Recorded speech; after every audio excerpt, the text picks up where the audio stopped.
Hang on to your fronts, Planny. We're going to save Lucy and all of the other people who were captured.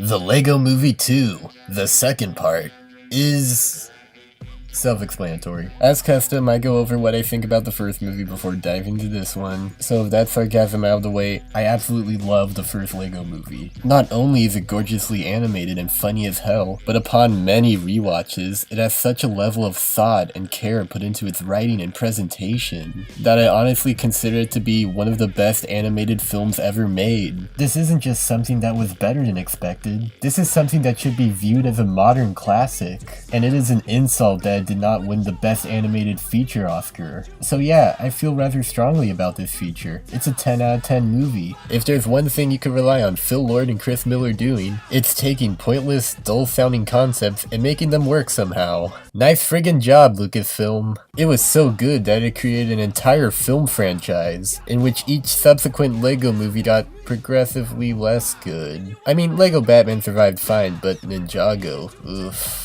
That made the announcement of a sequel slightly worrying. What added to that feeling was the change of creative forces. I mean, Lord and Miller returning to write was pretty cool and all, but the director that was hired to take on this project was Mike Mitchell. And if you're unfamiliar with his work, he's the guy who brought you such cinematic classics as Deuce Bigalow, Male Gigolo, Surviving Christmas, Sky High, which I actually liked okay, Shrek Forever After, Alvin and the Chipmunks, Chipwrecked, the live-action parts of the second SpongeBob movie, which were the worst parts of that movie, and Trolls, which I saw and didn't like. So we're looking at someone who made one good movie and 5 or 6 bad ones. I have a feeling he was chosen due to the visual design of Trolls, because as bad as that movie was in many other aspects, its visual yarn-like aesthetic was not one of them. So this was probably more of a director-for-hire job, especially considering that the previous Helmer, Rob Schrab of Scud the Disposable Assassin fame, left due to creative differences, which is a damn shame because the Lego movie with Scud visuals would have been something interesting.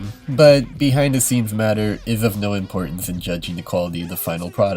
And Lego 2 Electric Blockaroo is perfectly fine. It's good. It's nowhere near as good as the first, but it's entertaining for what it is. I'd recommend going to see it even. The animation, as usual, is fantastic. I love how they add in some real-world elements into the aesthetic here, such as cloth and stickers. It always confused me that the other two had realistic-looking elements such as water and smoke and stuff, instead of it all being Lego like before. It looked weirdly inconsistent, like there's almost no point of it being Legos. Here, integrating other real-world materials adds to the homemade charm it should be going for. I also like the inclusion of other brands of Lego as well, most notably Duplo and Lego Friends, who have entirely different features than an average minifigure. I didn't notice any Bionicle though. Another thing I found creative was the Queen of the Sisters world. She's this shape-shifting alien made from only a few bricks, but the forms and shapes she turns into using them are pretty imaginative. It's also kind of a musical too, and the song parts were catchier and more fun than I thought they were gonna be. The stuff at the beginning with the apocalypse was okay. I've just kind of seen it done a lot in a bunch of other things. I have a feeling that some people might get kind of annoyed by this film.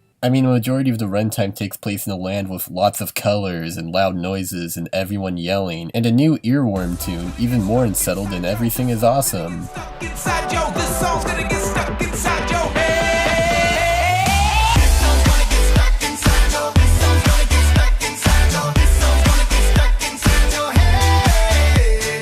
Personally, I was never that annoyed by this. I grew up on a bunch of mindless crap my entire childhood, so it could be that I just have a pretty high tolerance to this sort of thing. If I really had to think hard at anything that bugged me, it might have been the other 3 sidekicks. They seemed a little more annoying in this one than they did in the first. Though that could also be that they didn't feel as needed in this one, but that's more of an issue with story, which I'll get into. The point is, I've seen way more obnoxious kids films than this. I think I was more annoyed at parts of the Teen Titans Go movie, and the Trolls movie from the same director was also more grating. But I will say that the humor here did feel like it was skewing younger. A lot of the jokes felt more surface level and kinda childish, featuring lots of pratfalls and glitter vomiting and, like I said, loud noises and colors. So because of that, this was far less consistently funny than the first, but whenever there are jokes, whenever it is funny, it is genuinely really funny. A lot of it being bizarre sight gags, or the odd line that a character says, or whatever specific pop culture reference comes up. Like, I was not expecting Radiohead or Hot Tub Time Machine to get shoutouts. Also, I honestly believe this movie used Bruce Willis better than Glass did.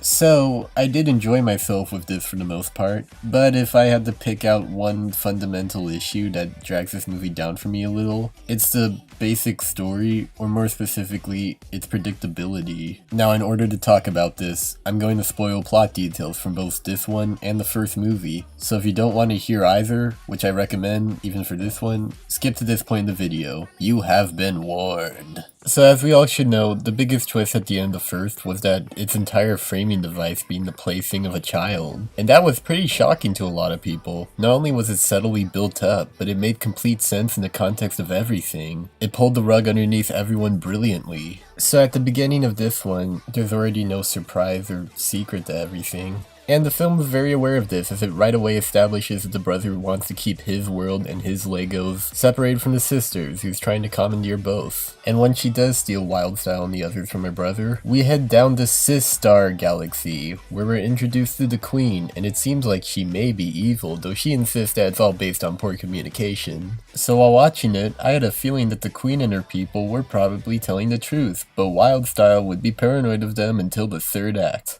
And that's exactly what happened. Also, there's a bit of a subplot on the Queen, wanting to marry Batman in order to unite their worlds together. And although I do like the interactions they have, it did start to feel like it was turning into another Batman movie again. We already had one of those. And it's not like he's a bad character at all, but he's just starting to feel a little excessive at this point. I'm surprised they didn't do a lot with Unikitty, as she's the only character to have her own cartoon spin-off show. Granted, it's not like I'm begging for more screen time, it's probably for the best that she's used in small doses, but it's something I'd figure I'd point out. So back to what I was talking about with predictability. While there isn't a whole lot of common ground between the worlds, every character keeps bringing up a specific event to come at 5:15 known as Our Momageddon. And as soon as they brought that up, I figured in my head, so that's when the mom interferes with the children's playtime. And that's exactly what happened. And the mom, who's played by Maya Rudolph, when she walks in, it's never a big moment or says anything new about the plot.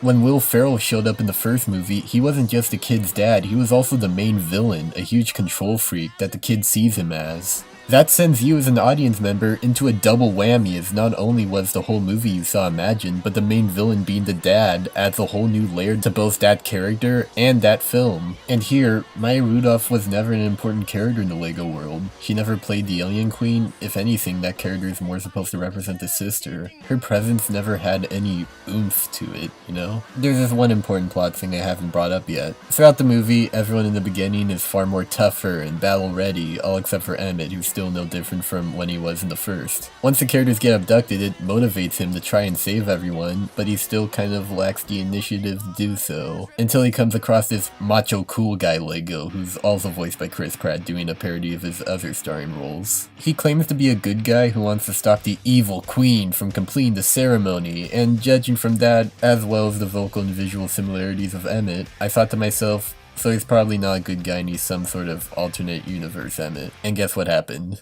You know, even when I do have fun with a movie, it does get a little tiring when you're a step or two ahead of it. That said, there is one interesting idea that they do with the character. It kind of implies that he may have never been real in the human world. Like his ship is, of course, we see that. But he either already is Emmett, or he could just straight up be imagined in kind of a Tyler Durden sense, which they do joke about occasionally. I also kind of like how the climax is set underneath a washing machine, although when they did have that half-conscious minifigure fight, it felt like a joke copied from Team America.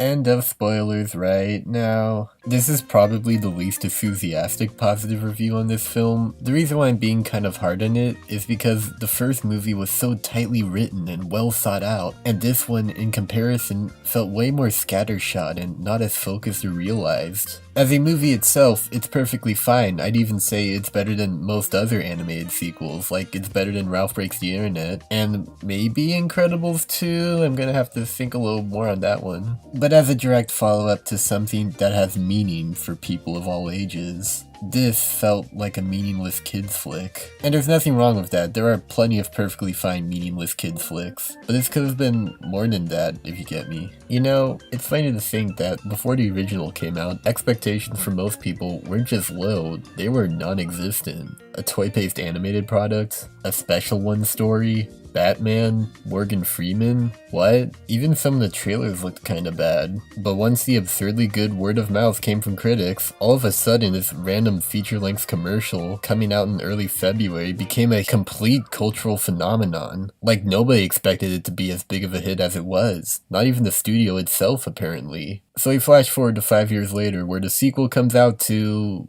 no applause.